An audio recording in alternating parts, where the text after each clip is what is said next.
Well, hello everyone. Welcome. It looks like we have a cozy crew here today. I am Mercy Mafan. I am the founder and executive director of Wild Diversity. And we have our resident birder, I say resident because we like you so much, and biologist Craig Smith, who's going Hey to y'all. be leading the workshop today. Um, awesome. Well, would you like to go ahead? Yeah, All I right. get started here. Um, so as we are spending way more time in our backyards and kind of noticing what's out there, I thought this would be a good opportunity to let folks in on some of the tricks and trades to getting backyard birds in your backyard and how to encourage them to thrive and prosper. A few things to do that you can do that are really easy and simple off the bat are provide food or provide a water source. Food in this form of seeds or suet. Suet's kind of the vegetarian suet we're making now is a food that's usually for insect eaters like woodpeckers and nuthatches. And then water will provide any water resource for any bird that's possible. So a lot of birds don't eat suet or seed, but they will always go to water. So having a bird bath available, some people like to have a little bit of a trickle to that bird bath to first keep mosquitoes down, and then to be a little bit more of an attractant to birds with them around. So I'm going to start with suet. This is a vegetarian version of sorts. This is like my bird cooking show here. We've got birdseed, wild birdseed. There's some millet, black sunflower seed, cracked corn, and that's about it. Then I've got, and that's 3 cups of that to start with. Then I've got some cornmeal here, and I've got a half a cup of that. I'm gonna add that to my big mix here. And Greg, before you go, I'm curious, do the people that we have on Zoom, are you all workshopping with us? And Oh you yeah. can turn your videos on or unmute for a moment and let us know if you are doing the recipe with us or because let us know about our pace and everything. Yeah. Hi, it's Phyllis here, and I'm watching from Eugene, Oregon. Hi, Phyllis, welcome. And Phyllis, do you have your materials? Are you following along or you're just getting the tips for today? I have the PDF open on screen, so I'm split Cool. screening that with you guys. Sweet. All right. Awesome. Yeah. Cool. Awesome. So And then I will just also copy paste the link here just in case you need the PDF too. Awesome. Well, thank you and welcome to both of you. Okay, good. cool. So the bird seed part can be a mix like I have, or it can be straight sunflower seed in or out of the shell. A lot of birds prefer sunflower seed to other seeds because they're really high in fat and high in calorie counts. Other stuff like millet will feed ground eaters, kind of in this mix right now just to provide some bulk. But if you can do it, just doing straight up black oil sunflower seed is the way to go. So then I'm adding a cup of quick oats. This is again another thing to bulk it out. The quick oats will absorb a lot of the fat that's in the peanut butter and vegetable shortening. And then I've got 1.5 cups of vegetable shortening. I got stuff that doesn't have palm oil in it just because palm oil can be bad for the environment. It seems counterintuitive to provide something for birds and then do something that degrades habitat as well. And then I've got peanut butter. You can go organic, you can go Adams, you can do all the sorts of peanut butters you can, or any nut butter any nut butter that you want. So you can use almond butter if you want. And then I'm gonna take this to the stove. Mercy, let me know if you can see me at the stove. Okay. I live in a tiny house, so everything's really close. And again, you want low heat for the vegetable shortening. Apparently it can catch fire pretty quick, so you want to keep low heat and keep an eye on it, constantly stirring. I'm gonna take this spoon, as I have a spoon, as most people have spoons, add that shortening to the mix there, and then scoop out that peanut butter there. And the shortening will start to melt really quickly, so that takes very long.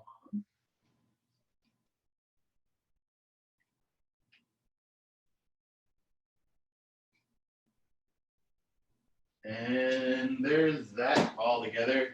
You're gonna give it a stir, and really what you just want is for the fat of the shortening and the peanut butter to kind of incorporate and turn into one solid, not solid, liquidy consistency there that's pretty well incorporated with the vegetable shortening and the peanut butter. So I'm giving it a good stir here.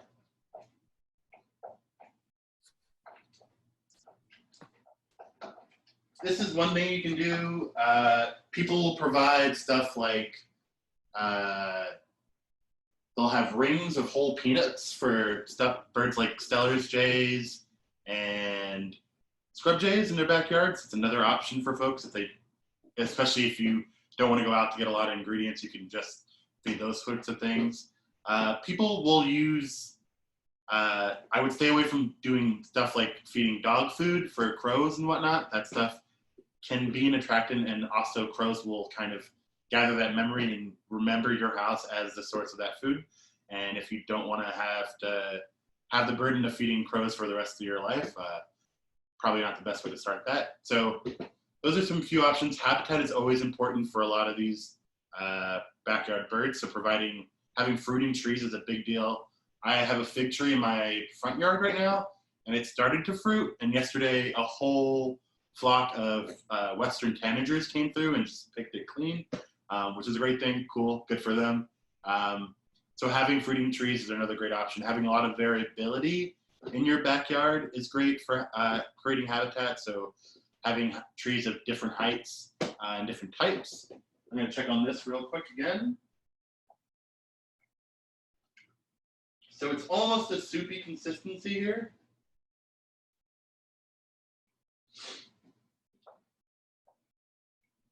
Again, you just want to really make sure it all incorporates.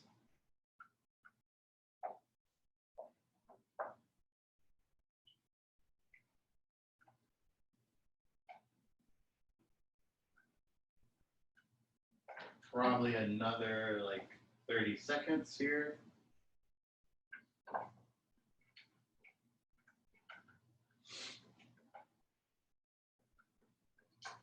Yeah, and suet's usually something people provide during the winter since it's so high in fat, and birds usually need that fat to kind of hold up and keep through the winter, especially if they're migrating.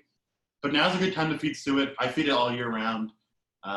It allows birds, especially fledgling birds, who have a harder time finding food, to have like this kind of backup resource that's available for folks. So that's another option, especially now that a lot of female birds have to have a lot of energy expenditure to put out eggs. So having really a quick available source of fat is always a good option for birds. So yeah, that's another reason to kind of feed suet year round.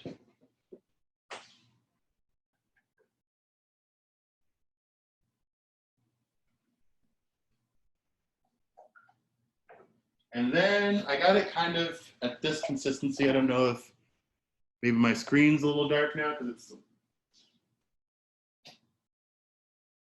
that's a little better probably. So it's about this consistency, if people can see that.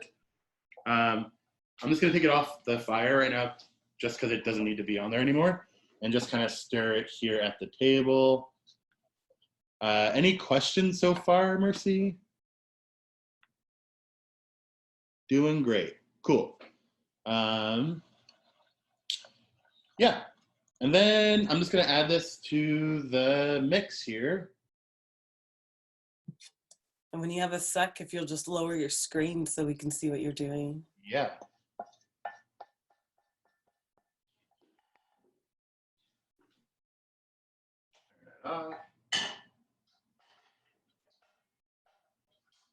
Okay.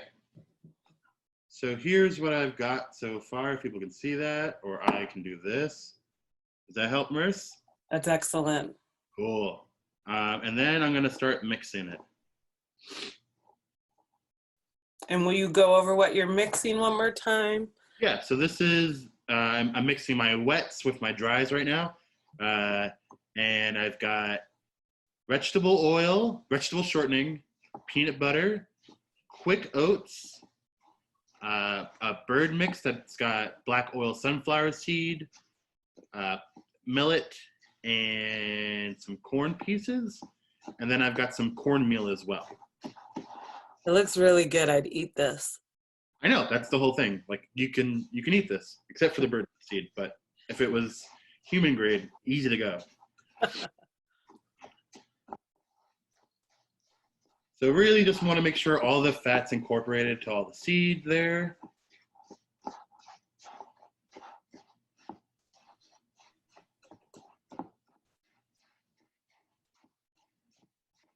And it looks like that's pretty well mixed, if I don't say so myself.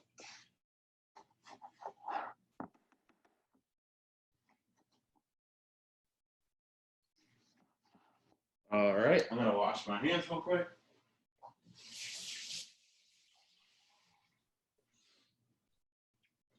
And then this last bit is ice tray. You can use, I like bigger pieces just because they fit a little bit easier in my suet cage. But ice tray works like this. And then you're just gonna scoop some of this stuff up. It's already starting to thicken up on me, which is great. And just put in each of these. You wanna pack them really well. We do have a question. Yeah. Somebody's 6-year-old asked, is it sticky?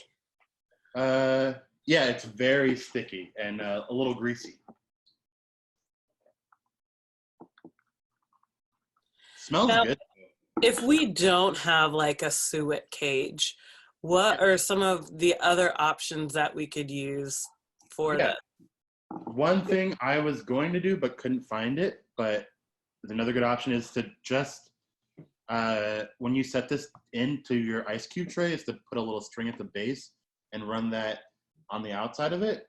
So you drop it down in the middle and put it through the base, and then that would be what you would kind of tie to a branch or whatever, and that could be like a mini little suet ball there. So that's another option if you don't have a suet cage. Again, you can, if you have a platform feeder at home, one of those just like flat platform feeders, you can just place these on top of it.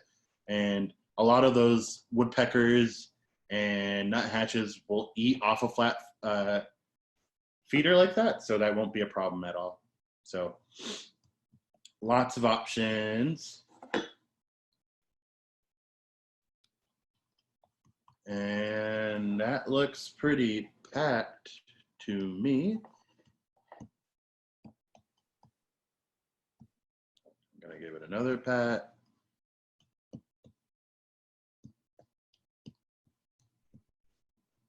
And that's basically it. You're done with that.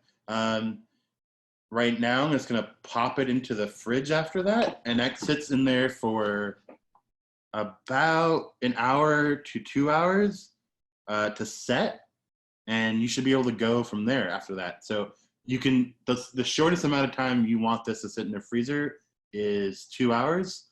But then you can keep it in your freezer for up to 6 months if that's what you choose to do. I'm gonna pop this in the fridge, wash my hands real quick, and then maybe go over some backyard birds with folks. And then if anybody has any questions, we'll go from there as well. So. Sounds great.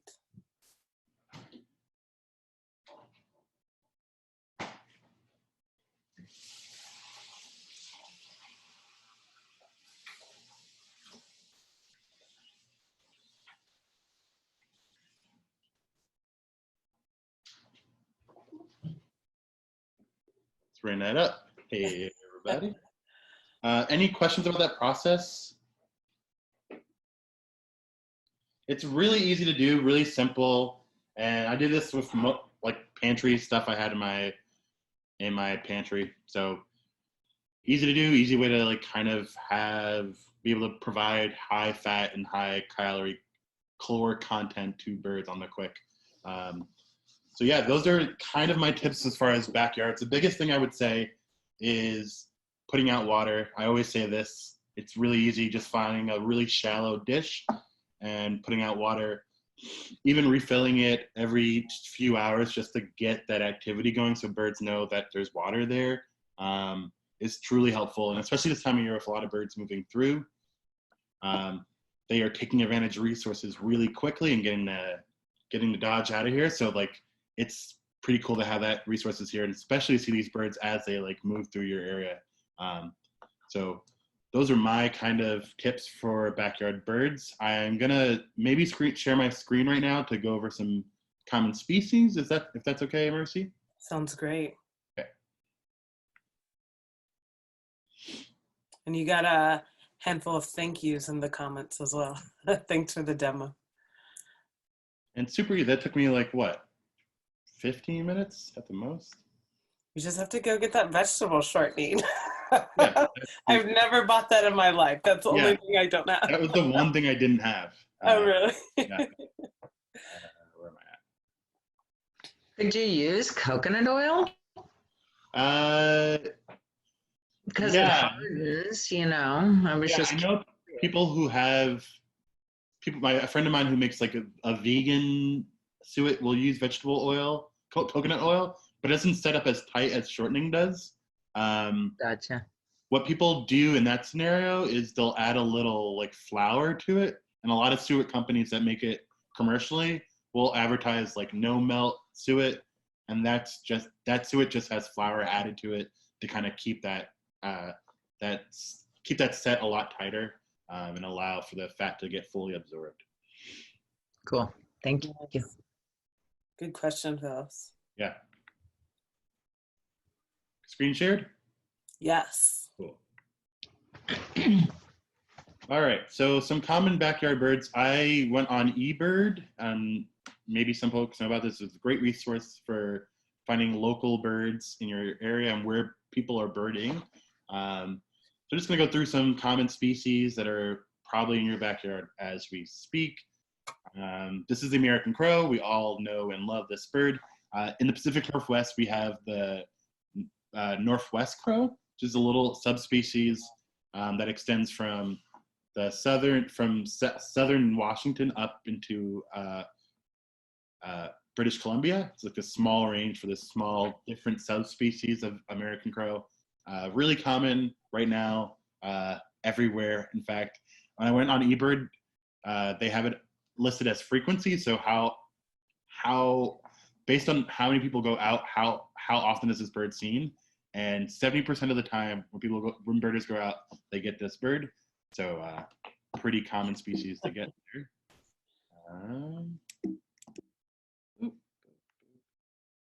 Cool. And then this is another bird. This is a song sparrow. I'm gonna use my pointer real quick. You can see this heavy streaking on the breast here. This is a huge key to IDing this bird. This is often the bird that people, whenever they email me or send me a text, this is the bird that they're talking about. In Portland and in Oregon in general, I think every backyard has this bird in it. They will occupy and sing on the most conspicuous branches on trees, and will sing all day long. The males will hold territory for the year round, but they'll get into like heavy bouts of singing during the breeding season. These birds have a lot of repertoire as far as their songs go. So they will have these first 3 introductory notes that are always the same. And then depending on who's there, they'll sing a different song. So if there's a female around, they'll sing a little bit more of a complicated song. If there's a male around, they'll sing this like kind of aggressive, get out of my way kind of song. And then when there's youngsters around, especially during the fall, you'll get birders confused all the time because the song isn't an innate thing. It's not something that they have with them. when they're born. They have to learn it. So a lot of the juveniles will start singing during the fall and like don't get it at all and can't really match the song at all. So you'll be confused as to who this bird is. Turns out it's usually a juvenile song sparrow. So keep an eye out. These are ground nesters. You'll see them in your backyards all the time. They do this like tail bob, and they'll kind of have this twitching behavior, especially this time of year when they're agitated or see anybody around. This is a great photo of an American robin. This is another species that we have here year-round, another really common backyard bird. They are insect eaters and fruit eaters, so you'll see them on the ground, usually foraging for insects. This time of year, they're breeding, so they're early breeders. They nest in the most bizarre places. I had one nesting. We had a shoe rack outside of a place I lived in Eastern Oregon that had a robin nesting on top of that shoe rack on our front yard, on our front door. They nest in crazy places. They will occupy different habitats throughout the year, but you'll most often see them in your backyards or front yards on the ground foraging. Really common bird. This is another species of bird. This is the dark-eyed junco. In Oregon, we have this subspecies, which is called the Oregon junco. It's got a light bill, dark head, and some pink wash on the side there. When they fly, they have these white tail feathers at the end. That's a key to being able to ID these birds, especially in flight. These are ground nesters. You'll hear them all year round. They have this kind of trill call that they'll call from their nesting sites. During the winter, we have this other subspecies called the slate colored junco. It's a bird that kind of moves in from the north. During the winter, they should be gone by now, so we should only be seeing these dark-headed birds here. Another bird is the blackcapped chickadee, that kind of chickadee sound that we often hear in Portland. Fun fact, the chickadee we have in Portland is a subspecies, and its subspecies range is the Willamette Valley, basically. And these birds have a kind of a more nasally call than other species in North America. Notice that kind of white underneath the eye, black on top of the head, and then gray back, kind of a tawny cinnamon breast there. The other species that will occupy similar habitat and similar behavior is the chestnut-backed chickadee. The key here is a little bit of more of a rounded head, if that ever comes into play. And then the biggest thing is the chestnut back and chestnut wash on the side there. The calls are a little bit different, but they superficially sound the same. This is a really common woodpecker, probably banging on your gutters right now as we speak. This bird is an early nester in Portland and in a lot of areas in Oregon. On the West Coast, we have the red-shafted yellow northern flicker. Notice in flight, this white rump patch that's really obvious in flight. That's a really good tell. Woodpeckers in general have a kind of undulating flight. That's really a key for me in general if I don't get a good look at the bird, but to see them, or when I see them fly away, you'll get that undulating flight pattern, and that's usually a key to me to say, oh, that's a woodpecker there. Really common species, you'll get them in your backyards all year round. This bird here is another sparrow. It's called the spotted towhee. Noticing those spots on the wings there, and then this really awesome rufous wash on the side. Big bright red eye and a kind of big bill there. Usually see these birds on the ground, kind of scavenging. They love leaf litter, so they'll usually be kicking it up and getting worms or all those other insects out there. They have a really kind of obvious call, and it's got this kind of Larry call, but not literally someone saying Larry, but imagine a bird saying that. So another common species that you'll see in your backyards. This is the Anna's hummingbird. This is the female on my right here, the male on the left. That beautiful gorget there is kind of a ruby colored, and they have this awesome violet green back. You'll see them at your hummingbird feeders if you have them out, and then you'll see them oftentimes working bushes and different areas to find insects. 15% of hummingbirds' diets consist of insects. just because they can't get all that fat and protein from sugar and nectar from flowers. So another common species. This is a European starling. This is a bird that was introduced to North America by some people in the 1800s who thought it'd be cool to have all 13 species of birds described in Shakespeare's plays in North America. And this bird made it through all of North America. It's pretty ubiquitous because of a few releases that happened in New York City a really long time ago. The biggest key here is looking for these really bright yellow bills and this iridescent purplish color. They're kind of really gorgeous birds, and they've got a lot of spotting on the side there. Yeah. Phyllis says they don't like the starling. I can understand that sentiment. They often outcompete a lot of native cavity nesters because they start breeding really a lot earlier than a lot of other species, and they're really aggressive. So I hear you on that one. I heard that they take the babies out of the nest too. They disturb baby nests. Is that right? Yeah, oftentimes if the chicks are small enough, they'll push the chicks out of the nest. If that's possible.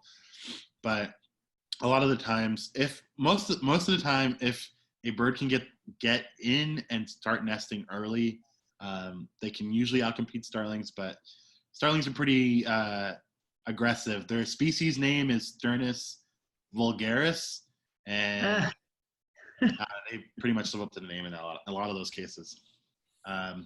This is the California scrub jay, formerly called the Western scrub jay, got split. Now there's another species that's in the Southwest. So the bird we have here is the California scrub jay. It's in the crow family, so related to crows. Really loud bird that forms family groups that you'll see kind of patrolling Portland. They should be nesting pretty soon here too. Some other birds that you'll often see in our backyards or high in trees. Whenever I'm birding, I haven't seen this bird in 3 months, basically, but every day I go outside, I hear this bird. They sing on really high in trees, and we'll find the highest perch on that tree, so you usually can't see them, but they've got this warbling call that sounds like a whole lot of different birds, and that's how kind of how you ID them. Their plumage has a lot of variation, so there's this male here that's got this purple wash here, and then there's another male here that's got a yellow wash. These birds, their pigment is based on the food they eat. So the food that they eat, when the food they eat has a certain pigment in it, they'll appear more red. If it has less of that pigmentation, they'll appear more orange yellow. So these are purple house finches here, and then in the corner here I have a purple finch. Little less common, especially in backyards, but you'll get them every once in a while. The biggest difference between these two species is shape and size. So, and color. So the purple finch has got a more deeper, unctuous purple as opposed to the house finch. And then the bills here on the house finch will have a more down curved shape there, whereas the purple finch will have a sharper, more pencil-like bill. And then the tail on a purple finch is more deeply forked. But most often than not, if you have it in your backyard, it's probably a house finch. But if you see a bird that's got a really small pointed bill, maybe consider it being a purple finch. Mallards are another one, not in your backyard, so I don't know why this slide snuck in here, but maybe you live near a pond. But there are these folks here. Another waterfowl here. Just out of curiosity here, there's a cackling goose here and a Canada goose there. Cackling geese have probably left and moved up to Alaska at this point to start breeding, but when they come back in the fall, they come back in mass, and you'll notice that a lot smaller bill to head ratio. Something a lot of birders talk about is how big the bill is in comparison to the size of the head. Oftentimes will help you make that call on which species is which when you don't have this perfect comparison. Yeah. That's interesting. I always thought they were just like teenage geese. Yeah. So, I mean, a lot of, when Canada geese fledge, they'll be close in size. And something that happens pretty often, especially after birds breed or fledge, is that the chicks will often appear pretty almost bigger or similar in size to the adult, just because they've been fed like the highest fat and protein food for like a couple of weeks, and when they fledge, they're like ready to go. So oftentimes the juveniles will appear a little bit bigger, but yeah. So here are some other outstanding fellas here. We've got the Steller's jay, again, another jay species related to crows and the scrub jay. They occupy habitats a little bit more, has more conifers in it, and you'll find them if you live next to more wooded areas. You'll find those birds there. Again, black head, that kind of midnight blue on the back, really gorgeous bird. And then another bird, I have this bird nesting in my backyard right now, is a bush tit. In the winter, they form large flocks, but in the spring, their habits change and they'll kind of pair off into pairs. This is a female bush tit. Notice the color of the iris is light. The males will have an all black iris. And these birds are just constant motion, moving from tree to tree. And they form these really cool nests that are like kind of hanging nests, and they usually form it out of moss or lichens. They're really, really cool nests. And then we've got the Buick's wren. This is another species that I think is in everybody's yard. They have this really vibrant call that's got this like put-a-doo part to it. A really active bird. They'll often twitch their tails when they're agitated. They are not afraid of humans, really. I've like had close encounters with Buick's wrens. A really feisty bird and a cool bird to have in your backyard. Another bird that will often make its appearance in people's backyards, as they should be leaving pretty soon, are ruby-crowned kinglets. You can't see it here, but they're named after this crown that's at the top of their head there. They look like another species called the Hutton's vireo, but they have, the calls are completely different, and then their bill shape is a bit different.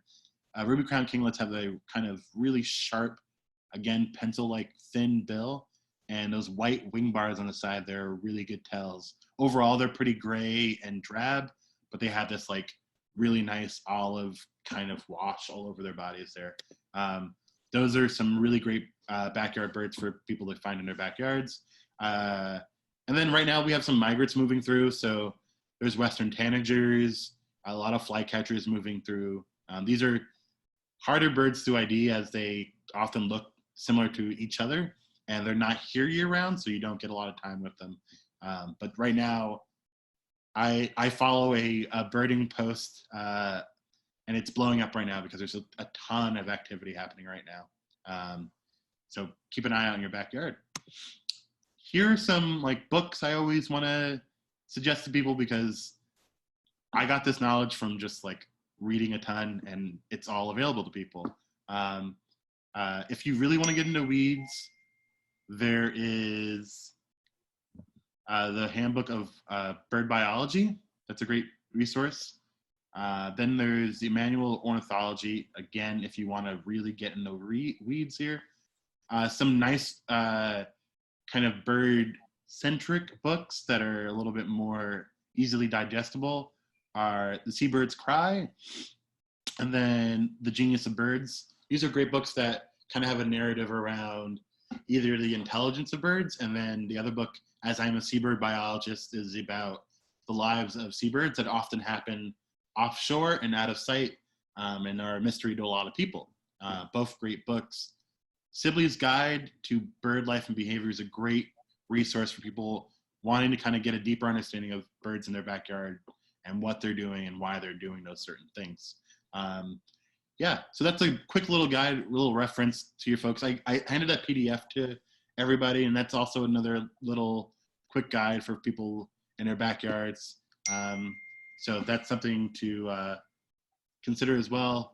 Lots of movement happening right now. A lot of our native birds are starting to nest or have already fledged chicks. So keep an eye out. Yeah, and if anybody has any questions, I would love to answer those questions. And I'm going to end my screen share. Thanks, Greg. Yeah, if you all have any questions, you're welcome to unmute and ask them yourself. Or if you feel more comfortable just typing it in the chat, I would be happy to read your question for you. And Mercy, am I still sharing or no? You are. I am? Yeah. Stop share. There you are. Luz says, awesome and thank you. Yeah.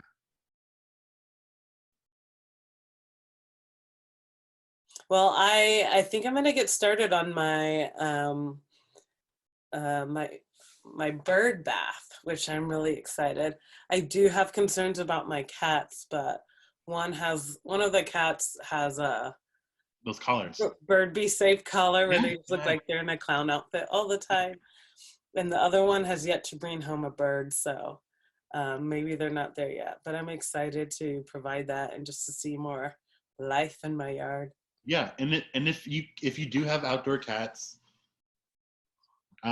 you can if you have your bird bath up pretty high, that's a good way to kind of eliminate that threat. People will often put up hanging bird baths, and that will like completely eliminate the possibility of any bird cat interactions. I will absolutely do that. Going to the questions now. Yeah. What was the second to last bird that you shared? Yeah, let me just take a quick look. The second to last. So the last page I had Stellar's Jay, I had a bush tit, and then I had Buick's friend. I think it was Buick's friend was the second bird, and that is a wren species that's here year round, really active, nest in conspicuous spots. Buick's friend, yeah. Buick's wren. Like, wren. I heard friend too, Phil. So it's like awesome. That would be a cool name for a bird. Buick's wren, WREN, wren. Yeah, I have allergies, so I'm a little stuffed. So, and then somebody asked the question about any book recommendations for Pacific Northwest birds specifically. There is, I can't remember the name of it, but I can maybe quickly look it up. John Rickshaw is a really awesome birder in Portland. And give me... And while you're looking that up, to answer your question, this is, Carlos, this is being recorded. Okay. So you'll be able to see, we'll upload it to YouTube. So you'll be able to find the first half that you missed. And anybody who wants to do along with Greg later, you can do that. Yeah. So it's called, obviously, it's called Birding Oregon. And that's a great book, really local and specific information about where to go and where to see birds. Again, I cannot express this enough. If you're just starting off, my biggest issue when I first started birding was like, where do I go? So looking up eBird is a great place because they show you where people have been birding, the amount of species they've seen there. And that's just like been an incredible place. There's tons of resources on that website. eBird.com? eBird.org. And it's done with Cornell Lab of Ornithology. It's a tremendous resource that's free and pretty great. So those would be my two, like, eBird for like and if you eBird for an hour, you can find a spot near you that would produce some cool birds. And what about those bird songs? Yeah, so that eBird will oftentimes, if you look up a species, if you click it, it'll go to their other site called All About Birds, and that will have the song associated with that bird. Another thing I will say, if we're just promoting the heck out of Cornell Lab of Ornithology, why not? Let's keep on doing it. Is, if you can see that, maybe not, it's the Merlin app. So it's an app for your phone, and they produce hyper-localized lists. So you can get down to your city, the time of year, and you can sort the birds in order of how common they are, which really helps when you're first starting out to like not make those extreme leaps to like, it was a flame-colored tanager. where it was probably just a yellow rump warbler. So those are some really great resources. Merlin's pretty great, and Merlin also has all the songs associated with each page there. So another great resource. Awesome.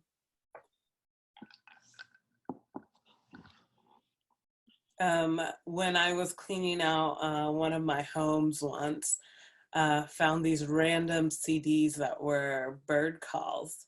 So I learned some good Southwest bird calls for owls and stuff. Yeah. Nothing that pertains to the area we're Yeah. in, but it was so fun to listen to that CD and then to be able to recognize it when I heard it.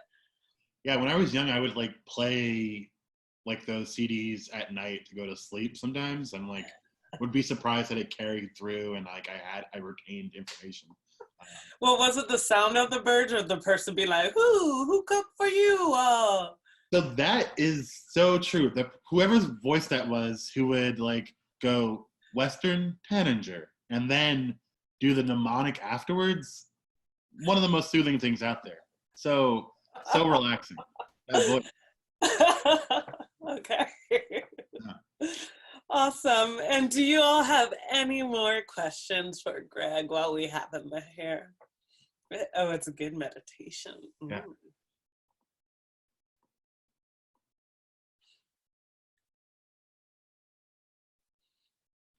Awesome.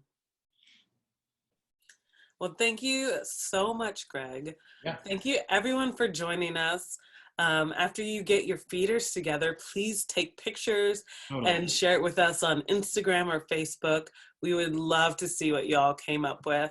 And any bird sightings, anything that you learned from here, you're like, thank goodness I was on that on that Zoom video. So now I know just a little bit more. And we hope everybody has a really great week and a really wonderful birding week. Yeah. Thank you. Go ahead and Thank you. Thank you. Thanks for being We had a great time. We really appreciate it. No problem. Absolutely. Thank you both. Bye, y'all. Well, you all enjoy your week. Bye.